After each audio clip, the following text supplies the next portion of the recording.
여러분, 3월 25일 말이죠. 글로벌 시장에서 정말 이상한 아주 기묘한 하루가 펼쳐졌습니다. 전 세계가 똑같은 뉴스를 봤는데 시장 반응은 완전히 정말 극과극으로 갈린 거예요.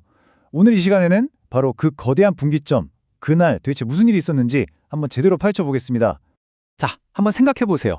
이게 어떻게 가능했을까요? 정말 똑같은 소식을 들었는데 어떻게 한쪽은 축포를 터뜨리고 다른 한쪽은 침울했을까요? 한국과 미국, 이 두 시장은 왜 완전히 다른 길을 걷게 된 걸까요? 바로 이 질문이 오늘 우리가 풀어야 할 미스터리의 핵심입니다. 이 숫자를 보시면 그 차이가 그냥 확 와닿으실 겁니다. 보세요. 한국 코스피는 무려 1.76%나 급등하면서 정말 강한 모습을 보여줬고요. 반면에 미국 S&P 500은 0.37% 하락하면서 힘을 못 썼어요. 네, 바로 이 극명한 숫자 차이에서 오늘 이야기가 시작되는 겁니다. 좋습니다. 그럼 먼저 이 두 시장 안으로 좀 더 깊숙이 들어가서 구체적으로 어떤 일들이 벌어졌는지 한번 살펴보시죠. 와, 한국 시장 분위기는 정말 말 그대로 축제였습니다. 특히 금융업종이 3.7% 넘게 그냥 치솟아 버렸어요. 시장 전체를 끌어올린 거죠. 증권, 보험, 뭐 할 것 없이 금융 관련주들이 다 같이 날아올랐습니다. 시장 전체에 가자 하는 그런 긍정적인 에너지가 막 넘쳐 흘렀던 거예요. 그런데 말이죠. 지구 반대편 월스트리트는 분위기가 완전히 달랐습니다. 찬물을 끼얹은 듯 했죠. S&P 500도 하락했지만 특히 기술주 중심의 나스닥 지수가 0.84%나 빠지면서 타격이 제일 컸어요. 서울의 그 뜨거운 열기와는 정반대에 아주 차가운 공기가 흘렀던 겁니다. 아니 도대체 왜 이런 일이 벌어진 걸까요? 대체 뭐가 이 두 시장을 이렇게 갈라놓은 걸까요? 놀랍게도요, 원인은 딱 하나였습니다. 바로 미국하고 이란의 협상 소식. 근데 이 똑같은 소식을 두고 해석이 하늘과 땅 차이였던 거죠. 경제 용어 중에 이런 현상을 설명하는 말이 딱 있습니다. 바로 디커플링인데요. 뭐 어려운 말 같지만 따로 논다, 탈동조화된다. 바로 그 뜻입니다. 지금 한국과 미국 시장이 이 디커플링 현상을 아주 제대로 보여준 거죠. 자, 이게 정말 흥미로운 지점입니다. 서울에서는 이 소식을 어떻게 봤을까요? 당시 뉴스 헤드라인들을 보면 전부 미국, 이란 긴장 완화 기대감에 초점이 맞춰져 있었어요. 아, 이제 협상 잘 되겠구나 하는 이 낙관론이 쫙 퍼진 거죠. 투자자들 입장에서는 오케이, 리스크 다 줄었다. 이렇게 판단했고 이게 시장을 끌어올리는 아주 강력한 연료가 된 겁니다. 하지만 똑같은 소식을 들은 월스트리트는 뭐랄까 동전의 뒷면을 본 거죠.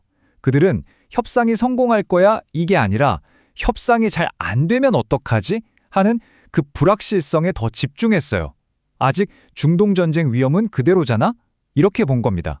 그러니까 이런 불안감이 투자자들을 딱 움츠러들게 만들었고 그게 그대로 시장 하락으로 이어진 거죠. 이 사건이 일으킨 파장은 주식시장에만 머물지 않았습니다. 다른 글로벌 자산시장도 아주 크게 흔들렸어요. 먼저 기름값, 유가가 바로 뛰어 올랐습니다. 아무래도 중동 지역이 불안하다, 불확실하다 이런 얘기가 나오면 석유 공급에 문제 생기는 거 아니야? 하는 걱정이 바로 되잖아요. 그 심리 때문에 국제 유가가 2달러 넘게 껑충 뛴 겁니다. 그리고 동시에 대표적인 안전자산이죠. 금값도 올랐습니다. 시장이 이렇게 불안하고 불확실할 때 투자자들은 돈을 어디다 둬야 할지 고민하잖아요. 그때 찾는 가장 안전한 피난처 중 하나가 바로 금이죠. 바로 그 심리가 금값을 18달러나 위로 밀어 올린 겁니다.